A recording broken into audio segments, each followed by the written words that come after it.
It was never enough for him. He could have sex with my other captor, Wanda Barzee. That still wasn't enough for him. Then he would come and rape me. And many times it led to me being raped multiple times in a day. So, speaking from a very personal place, pornography has had a very harmful effect on my life. And that was from someone else consuming it and their actions leading to very destructive moments in my life.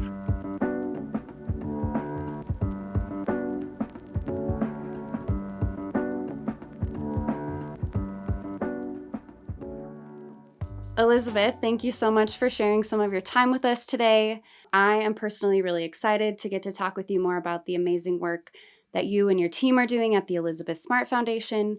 And I think our audience is really going to benefit from hearing your unique perspectives and the insight that you can offer on these issues. So thank you so much. Thank you. It's a pleasure to be here. To just dive right in, for anyone who is maybe less familiar with your story, can you tell us a little bit about yourself, who you are, kind of how you got involved in this work that you're doing today? My name is Elizabeth Smart, as you said.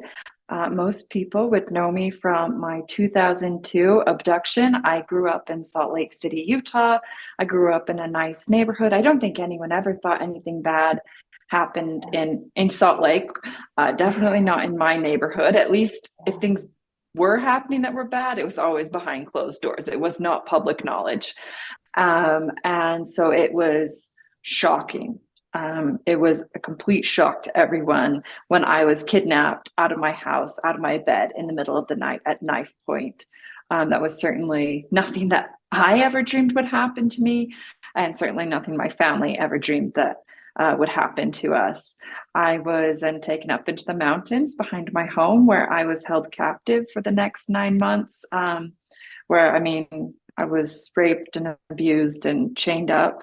And during that time, my captors took me to California for the winter because, quite frankly, we would not have survived the Utah winter up in the mountains outside. And then we came back to Utah, which is when people, honestly, they were active bystanders, people who had paid attention, picked up the phone, called the police, and said, I think I just saw Elizabeth Smart. And that eventually led to my rescue and my reunion with my family. And my life since then, I mean, it's definitely not perfect. And certainly no family is perfect, but I feel extremely lucky to have had the family that I have had and the support that I've received, because I honestly do think that having support makes all the difference in the world for anyone who's going through anything, but especially survivors of sexual assault, of violent crime. I think having that support is key to healing and being able to really move forward with your life. And so I think that's probably what most people know me for. And tell us a little bit about your life now. You're a mom. Tell us a little bit about what you like to do now. So I am a mom. I've got 3 kids, and I like to be at home. I am a homebody. I like to spend time with my kids. We like to go skiing together in the winter, and we like to go boating together in the summer. And we like, I don't know, cuddling on the sofa, eating popcorn and watching movies. I do not like laundry. And I, yeah, I love being alive. Yeah.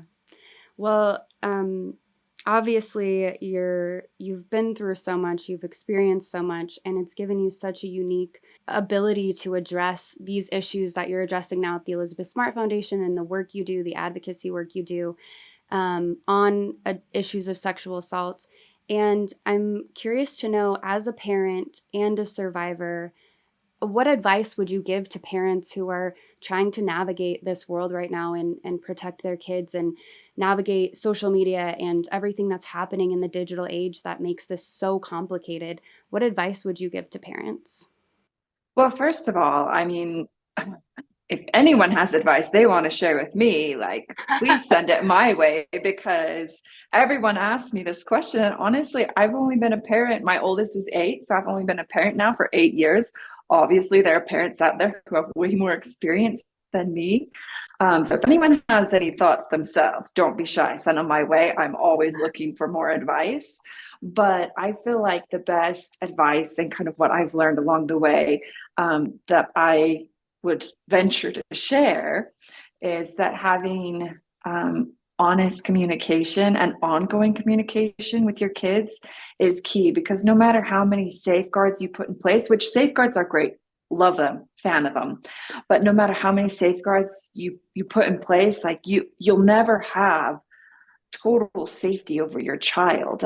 They'll have access to, computer or the internet at school or at a friend's house or a friend's phone, or I mean, even if you give them like limited access phones, like that's awesome, Yeah. and that's great, and I support that. But even still, like, there is always a way for your child to access social media or whatever it is. You can't stop them. So the best thing that you really can do is to educate them, is to be open with them, to have that communication going and talk about, I mean, be real with them, like talk about the dangers that are out there, talk about why it's important, how this can have long-term effects, how, I mean, how it might affect their future, why this is good or why this is bad, and allow them to talk back to you, so that if something does happen, when I say talk back, I don't mean rude. I just mean like Sure. give you their opinion and their side of things, and Right. have it be kind of a conversation going both ways. So it's not just you constantly like talking at them, but you're talking with them, and so that you're continuing those conversations. So if, heaven forbid, anything ever does happen, they feel like they can come to you, and that you won't, I don't know, immediately go on like the attack, or that you'll immediately like, get upset, but that, you can listen to them and you can help them navigate them through. So I feel like that's been some good advice. And then the other really good advice that I've been given was when someone told me, when your child starts asking questions, that is the right time to have those conversations, which that is Mm. actually a very scary kind of concept for me, because I'm like, I mean, when my oldest was 3, she started asking questions, and I was like, I am, like, me personally, I am not ready to discuss this with my child yet. But Yeah. she's asking me, like, like, how does she even know to ask? What is she even asking? So trying to figure out how to be able to talk with them about whatever it is they ask you questions about, but also doing it in like an age appropriate, sensitive manner. And you, as their parent, hopefully know your child better than anyone else. So hopefully, you know the best way to approach this topic, and how much is too much or how much is enough. Because if you don't answer those questions, then they'll go somewhere else and ask those same questions, and maybe get information in a different form that you wouldn't necessarily choose for them. I think, first of all, I'm sure it will feel so validating for so many parents to hear from you, as someone who's so well versed as an advocate addressing these issues, that like you're also seeking advice, because it's a really challenging landscape, I think, for a lot of parents and just a lot of people generally to navigate right now. But I also think it's such good advice to start those ongoing conversations about any of these topics. And at Fight the New Drug, our mission is focused, we're all addressing sexual exploitation within this movement, but we're focused a little bit more specifically on pornography. And I think everything you just said about knowing when to have these age appropriate conversations and to have ongoing conversations is so important, especially when discussing pornography. And a lot of people might not realize how closely connected pornography is to sexual assault and sex trafficking and sexual violence, and this broader spectrum of sexual exploitation, the role that pornography plays within that. Can you speak a little bit to that? I mean, I can speak from experience. My captors, when I was kidnapped, they would, I mean, the first day, the morning that he kidnapped me, he raped me. I mean, almost as soon as we got into camp, which in my mind, I genuinely thought that was the worst thing that could ever happen to me. I was like, okay, I've hit rock bottom. I mean, it was very much not an irrational mindset at that moment. Now, as I'm speaking about it, I sound very calm. At the time, I was not. But I eventually did get to this point of thinking, okay, this is rock bottom. This, like, nothing can be worse than this. Like, it can only go up from there. But then, the next day or a couple days, no, it's like the next day, they forced me to go naked all day, forced me to watch them have sex, and then I was raped again. And then that day I thought, well, this is the worst. And then they introduced drinking alcohol, which, I was raised Mormon. I'd never drank in my life. I mean, I had no plans on ever drinking. And I just remember feeling like that was devastating. And then, then they'd rape me after that. And then they introduced marijuana, and it just seemed to like progressively get worse. And eventually I genuinely did feel like I had hit rock bottom, and I'd been kidnapped. I'd been away for probably 6 months. And I remember at that point just being like, okay, I've survived 6 months. Like, what could possibly be worse? I've been through so much already. What could possibly be worse? And I remember it was while we were in California, and they were looking for a new hiding place because where we originally had been hidden, it was, I don't know, seasons were changing, or it was, I don't know, delicate landscaping, and we were becoming more and more exposed. And I remember we were hiking, I mean, up this difficult mountain. It was very, very hard to get up. And there were these huge, just really random boulders. And I remember my captors saying, oh, well, maybe, we'll find some like rock shelter, or maybe we'll find some kind of cave that we can stay in. And I remember there was this one boulder in particular that it did have a decent amount of space underneath it that you could crawl into. And my captor at first was like, oh, well, this might be a place where we could sleep at night. So you go ahead and you crawl in there and, go check it out. So I crawled in there. I mean, there was, if anyone's thinking, oh, why didn't you escape at that point? That was not an option. If you think that, I'm not painting the right picture.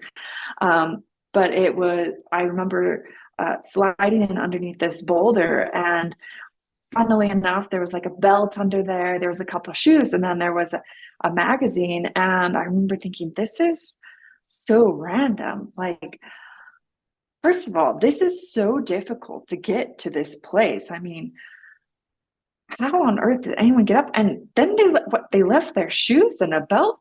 What's going on?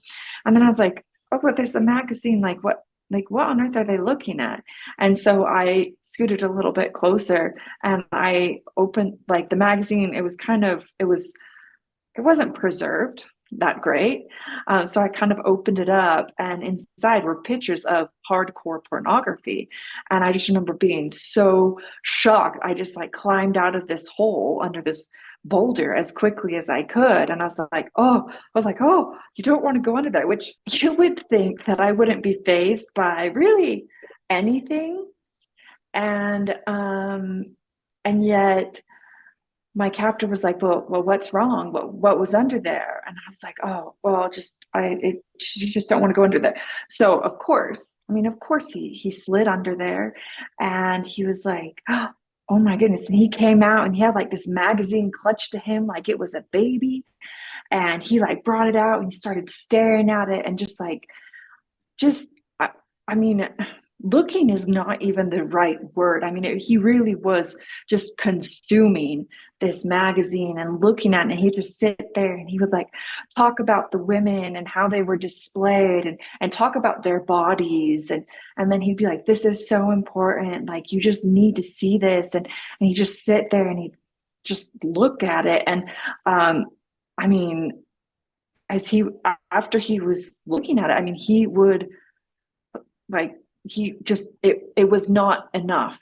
It was never enough for him. He could have sex with my other captor, Wanda Barzee. That still wasn't enough for him. Then he would come and rape me. And many times it led to me being raped multiple times in a day. So, speaking from a very personal place, pornography has had a very harmful effect on my life.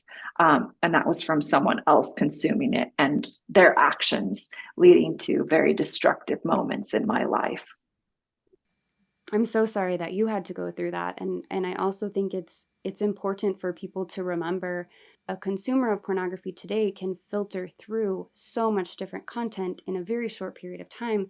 And that still escalates to the point where that's not enough in a lot of instances, and where something is being acted out on someone else. So I think that's really powerful and important for a lot of people to know that that can happen. I do want to go back to something you mentioned earlier about how you were able to get back to your family. You mentioned these innocent bystanders were paying attention and they called the police. For someone today, how can people learn what to look for, what signs of trafficking look like, and also what to do if they suspect that they are seeing trafficking occur? I mean, bystander awareness is so important. I mean, that is genuinely why I am still alive today, because people in my community were paying attention and they weren't afraid to call the police.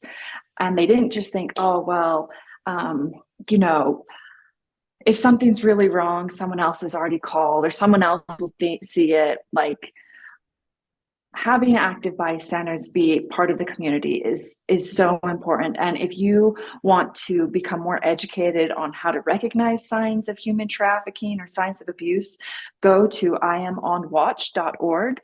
My foundation, the Elizabeth Smart Foundation, joined forces with the Maloof Foundation just over a year ago now.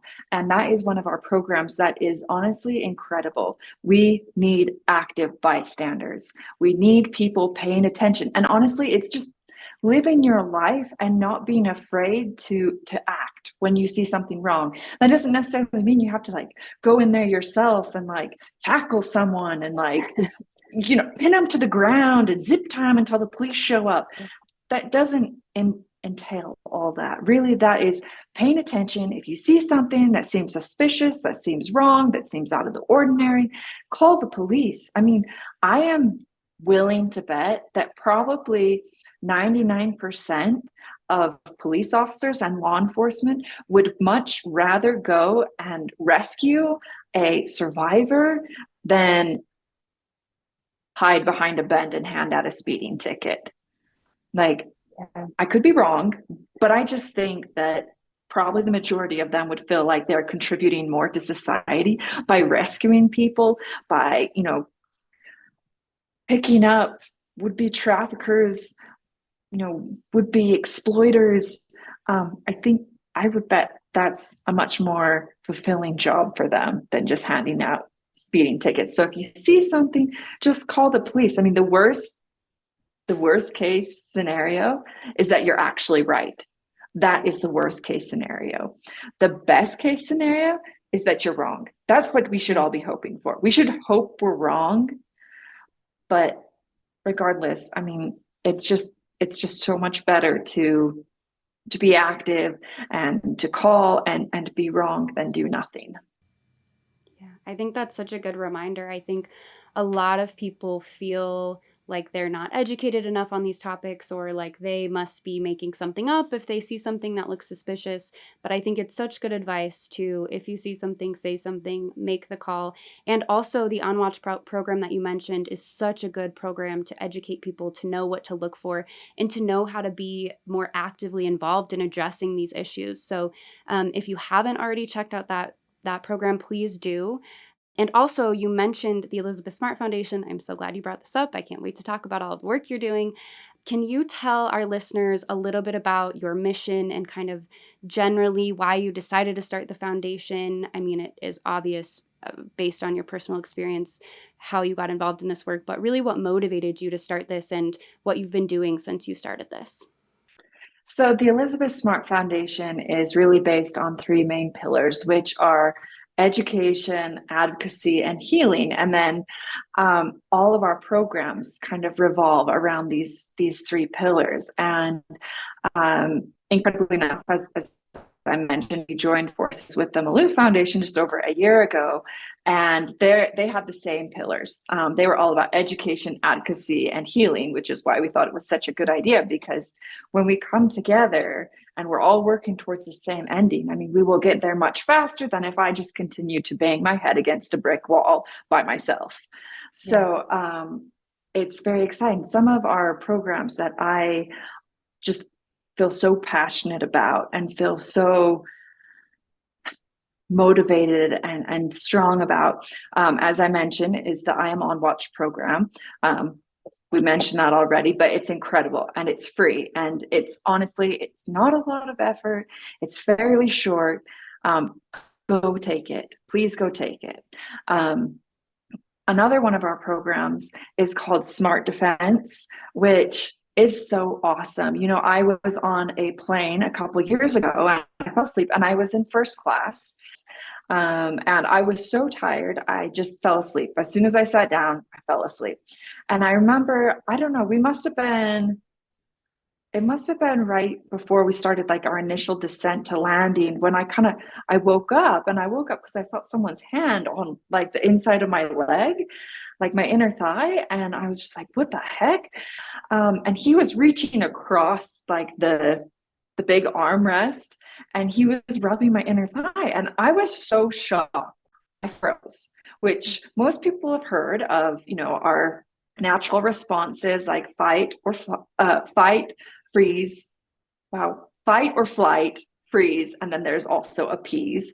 But it's these responses are controlled by our autonomic nervous system, which means that we don't consciously, our body just responds. We are not consciously thinking like, okay, the brain's in control. This is what I'm going to do. This is our nervous system just basically taking over. And I froze again. I just could not believe this was happening to me. I didn't know what to do. I remember looking at this guy, like waiting for him to apologize or give me some excuse or some reason or something as to why he was doing this. And he just looked at me, didn't say anything, didn't move his hand. So finally, I just had to physically pick up his hand and take it off me.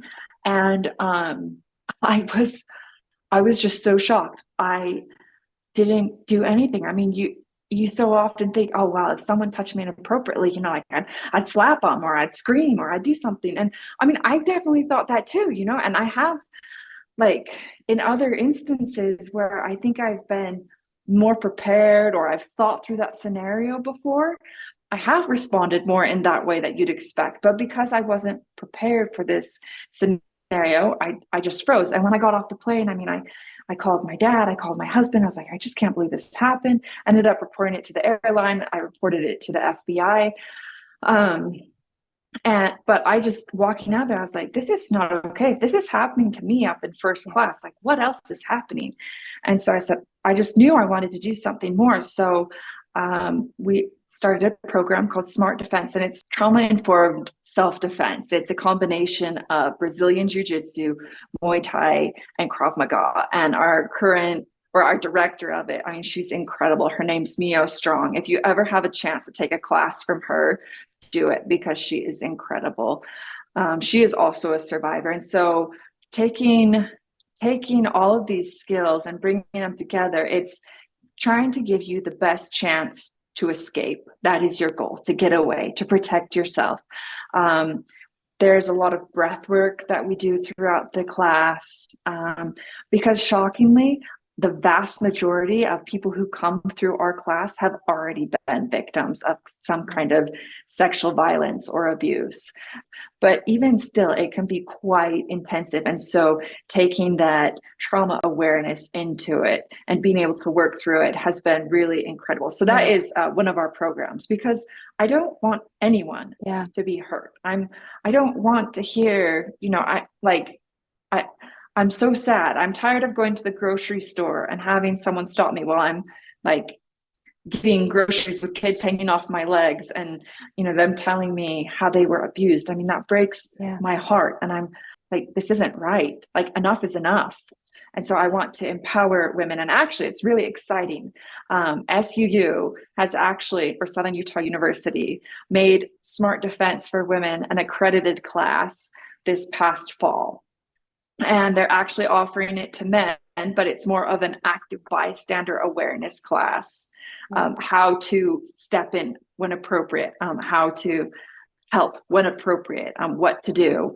That'll be available this spring. So if anyone's out there who's at SUU, definitely go take that class. Yes. But it's very exciting. So that's one of our other programs. And then I can keep going forever, You're but okay. One of our other initiatives that is so close to my heart is our We Believe You campaign.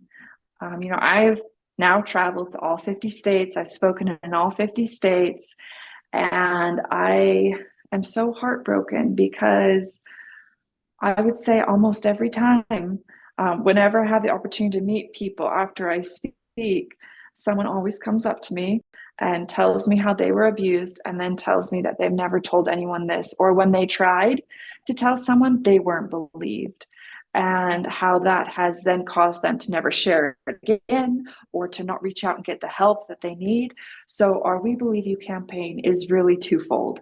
On one hand, it is to help survivors know that we believe them, that we are a safe community for them, that we support them, that we are here to help them. They don't need to be ashamed. They don't need to, feel like they can't speak out. We want them to feel like they're in a world where there is a space for them. On the flip side, everyone knows what to do if you catch on fire. Everyone knows stop, drop, and roll, right? Yes.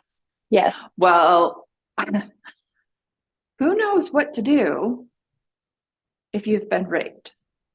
Or who knows what to do when someone discloses abuse to you? Now, I don't actually know what the statistics are of how many people catch on fire. I don't. I probably should. I should probably go look that up. I don't know. But in all fairness, I don't think I honestly know anyone who has ever used stop, drop, and roll. But statistically, sexual abuse is so prevalent that whether you consciously know of someone who's been abused or not, you do actually know someone who has been sexually abused. You might just not know it yet. They may not have spoken out about it, but the truth is you do know someone. Hopefully it's not you, but you do know someone. And so having some guidance or some knowledge on how to respond is so important, because if you don't know, I mean, it is overwhelming. I mean, even as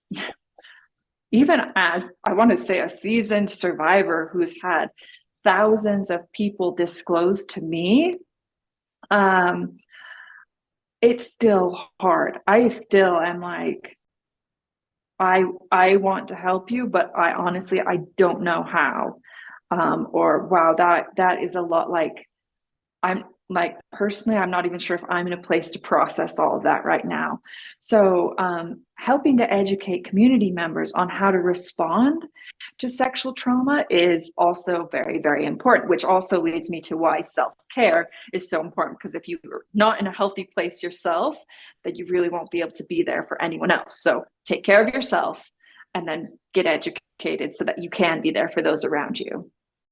I love both of those programs. I think the Smart Defense courses are amazing. I saw a couple of videos where women are practicing saying no, and I think it's so powerful because, just as you mentioned, as someone who's probably thought a million times, if I'm ever in this situation again, I will defend myself in these ways. I think many women imagine how we would respond, just because statistically it's highly plausible that we could be victims in these ways. And I think that nervous system, fight, flight, or freeze, really dictates so much that I think it's so powerful to practice saying no, yelling no, using your voice. I loved seeing that video of your course, and I would love for anyone who's able to take those courses to please look into them or bring them to your area if possible. But I also think like that leads so beautifully into the We Believe You campaign, which I love. And I know so many people, when they finally get the courage to speak out about what happened to them, you have said before the worst thing that could happen is that they would not be believed. And I think it's important for people to really understand how that is the most important thing to do first, but then also to be able to learn how to appropriately respond to that disclosure. So I think that's such a powerful campaign and such an important campaign. And I know on your Smart Talks podcast, you talk a little bit about how anytime believing survivors comes up, people always will bring up, what about false reporting? And we get those questions sometimes as well. And I think you've spoken to that really well in a way that I think is important for people to hear. Do you mind speaking a little bit to that here? 2% of all reports are false. That is essentially nothing. Like if we're talking on a grade scale, that means 98% are all true. 98%, that's an A. That's almost an A plus. That's not even an A minus. That's an A plus. And personally, like, do I know people who have lied? Yes, I do. I've met enough survivors that yes, I do know people who have lied. But I would 100 times rather believe someone and then have them be wrong than not believe them and have that person hold in all that pain and not get the help that they need and have it destroy them from the inside out. I would rather be wrong every day of the week than not believe someone who is truly suffering and could choose a very destructive alternative. Yeah, thank you. And I think you also mentioned, we've been talking about how people could respond to survivors by believing them, but you also mentioned self-care is so important. And for survivors, I think if we have any survivors listening, maybe who have or haven't spoken about what they've been through, what advice would you give to them? This is your choice. This is up to you. There is no pressure to report it. You don't have to feel responsible for this person who's hurt you. And if they go on to hurt other people, that is not on you. That is solely on that person. But there are people out there who can help you. And if you choose to report, then that's great. And if you choose to share, then that is your choice. But there are so many good people in this world. I truly believe there are more good people than there are bad people. And turn off your social media. Don't go onto social media. Don't read into it because that can pull you right back down.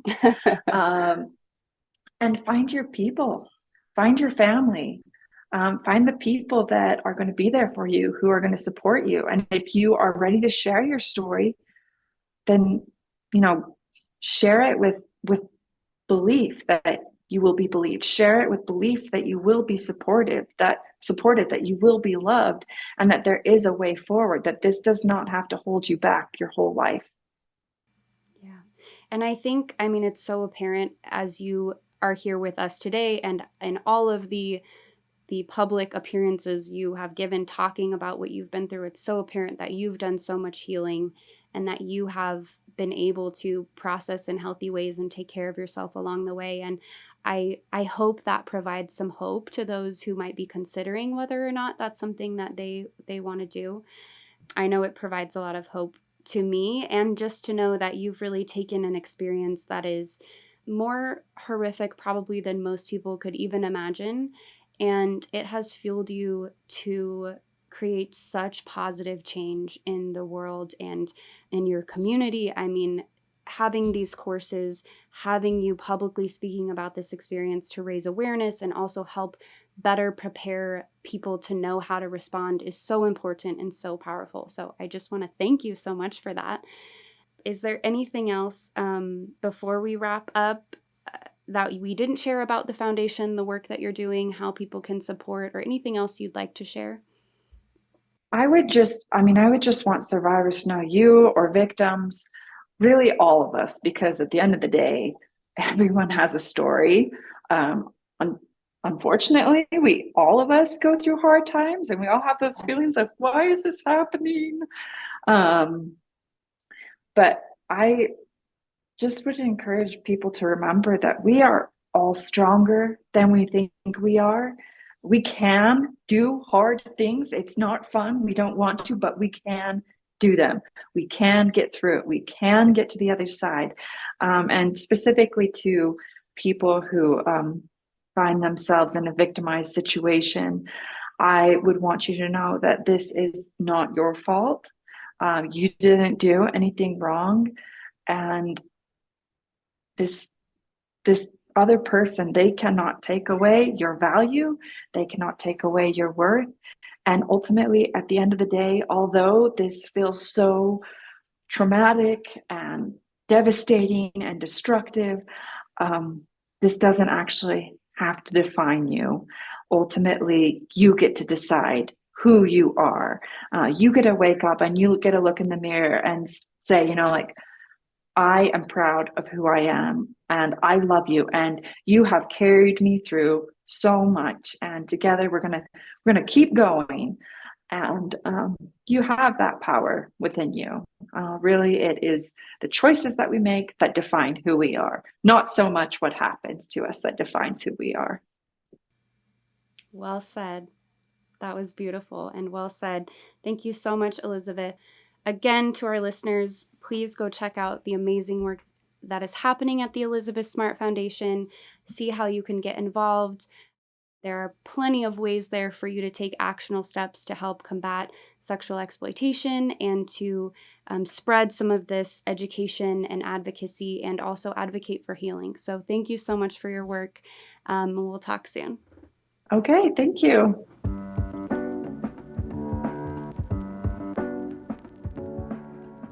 Thanks for joining us on this episode of Consider Before Consuming. Consider Before Consuming is brought to you by Fight the New Drug. Fight the New Drug is a non-religious and non-legislative organization that exists to provide individuals the opportunity to make an informed decision regarding pornography by raising awareness on its harmful effects, using only science, facts, and personal accounts. Check out the episode notes for resources mentioned in this episode. If you find this podcast helpful, consider subscribing and leaving a review. Consider Before Consuming is made possible by listeners like you. If you'd like to support Consider Before Consuming, you can make a one-time or recurring donation of any amount at ftnd.org/support. That's ftnd.org/support. Thanks again for listening. We invite you to increase your self-awareness, look both ways, check your blind spots, and consider before consuming.